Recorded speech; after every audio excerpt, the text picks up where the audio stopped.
Anumang bagay bago at pagkatapos ng isang digmaang nyukleyar ay hahati sa kasaysayan ng sangkatauhan. Isa sa pinakamasamang kaso ay ang pagkatupok ng lahat ng bagay sa loob ng 10,000 square kilometer. Ito ay papatay ng daang milyong katao sa loob ng isang oras. Pagkatapos ng nuclear war, ito ay maghahatid sa tinatawag na nuclear winter na magreresulta sa pagkamatay ng bilyon-bilyong katao o maaring tuluyan ng maglaho ang ating sibilisasyon. Paano ba ito nangyayari at ano ang kahihinatnan nito? Kapag ang isang sandatang nuclear ay pinasabog, magkakaroon ng isang bola ng gas na napakainit. Mas mainit pa ito kumpara sa araw. Lahat ng nasa loob ng 1 kilometro ay masusunog at mawawala sa isang iglap. Ang nakakatakot na bolang apoy na ito ay kakalat ng mabilis mula sa kanyang pinagkabagsakan. Lumilikha ito ng malakas na shockwave na magdudulot ng agarang pagkawasak sa lahat ng madadaanan nito. Ang pinakamasamang senaryo ay ang maidudulot nitong firestorm na uubos ng lahat ng nasa lupa. Pagkatapos mismo ng pagsabog, isang napakalaking ulap ng mushroom ang mabubuo sa ibabaw ng pinagbagsakan nito. Ngunit sa mga susunod na oras ay mas nakamamatay. Mga anyo ng ulap na nagniningas sa apoy. Ang mga lungsod, kagubatan o bukid ay makakaranas ng mainit na hangin. Ang impure carbon particles na mula sa pagsabog ay mawawala sa tulong ng ulan. Ngunit ang isang perocumulonimbus cloud ay maaaring maabot ang altitude na mas mataas kesa sa ulap na bumubuo ng ulan. Kapag nasa itaas na ng tropopause, wala ng oras para maalis ang impure carbon particles o ang maitim na usok sa atmosphere, kaya maaari itong manatili sa itaas ng maraming taon. Ito ay isang trahedya kung nangyari ito sa iisang lungsod, ngunit ito ay sa lugar lang na iyon. Ngunit kung ito ay pangkalahatang nuclear war, masisigurong ang mga bansa ay sabay-sabay na magbabagsak ng daan-daan o libo-libong nuclear weapon. Lilikha ito ng daan-daang firestorm na magdadala ng mahigit 100 milyong impure carbon particles na didiretso sa stratosphere.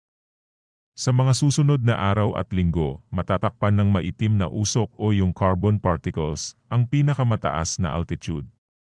Ito ang magiging dahilan upang ang liwanag ay hindi makarating sa lupa.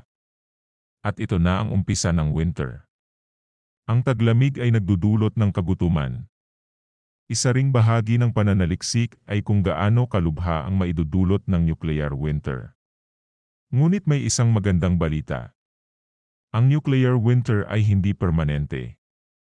Ang winter ay mananatili hanggang ang maitim na usok ay hindi pa nawawala sa atmosphere.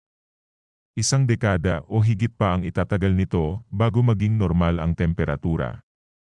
Ang masamang balita naman ay nagdudulot ito ng halos agarang pagbabago ng klima sa loob ng ilang linggo.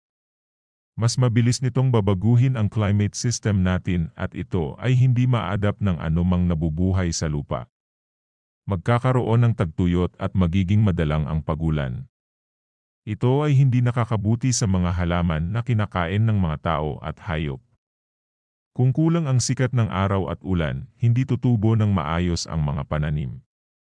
Kung bumagsak ang produksyon ng pagkain, ang mga producer ng pagkain sa mundo ay malamang na magtaas ng mga presyo o kaya ay ihihinto na lang ang pagbebenta ng pagkain sa ibang mga bansa.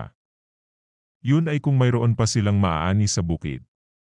Ang sangkatauhan ay mayroon lamang ilang linggong supply ng mga pananim at pagkain, at ito ay hindi sapat upang makaligtas sa matinding pagbaba ng produksyon. Pero hindi lang ang klima ang issue dito. Pagkatapos ng nuclear war, lalo na sa mga bansa na nagpo-produce ng pagkain na nakisali sa digmaan, ay siguradong wala ng langis na magagamit, fertilizer o kahit ang mga parte ng makina na magagamit sa pag-produce o pag-transport ng pagkain. Sa loob ng 2 taon, maaaring tumaas sa humigit kumulang 5 bilyon ang kabuuang bilang ang mamamatay sa gutom.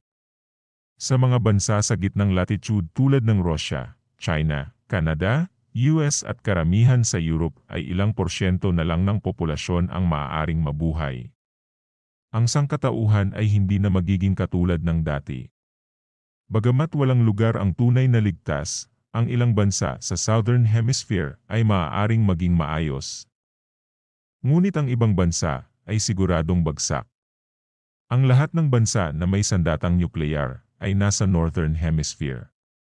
Kaya maaaring makaligtas ang ilang bansa tulad ng Australia, New Zealand at Argentina sa iba't ibang dahilan. Ang kanilang nuclear winter ay magiging mas banayad.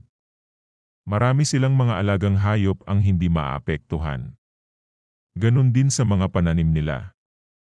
At marahil ihihinto nila ang pag-export ng pagkain at itutuon na lang nila ang kanilang pansin sa mga kababayan nilang nagugutom. Masasabi natin na hindi magiging maganda ang kahihinatnan ng sangkatauhan pagkatapos ng nuclear winter. Imposible para sa atin na malaman kung ilan ang mamamatay. At ang worst case scenario. Ang mga nakaligtas ay babalik sa umpisa. At ang susunod na digmaan nila ay kahoy at patpat na lang ang kanilang sandata. Sa kalaunan, kapag naitayo nilang muli ang sibilisasyon, gagawa ba sila muli ng mga sandatang nuklear? Kailangan nating tiyakin na hindi mangyayari ang digmaan. At ito ay nakasalalay sa mga namumuno ng mga bansa.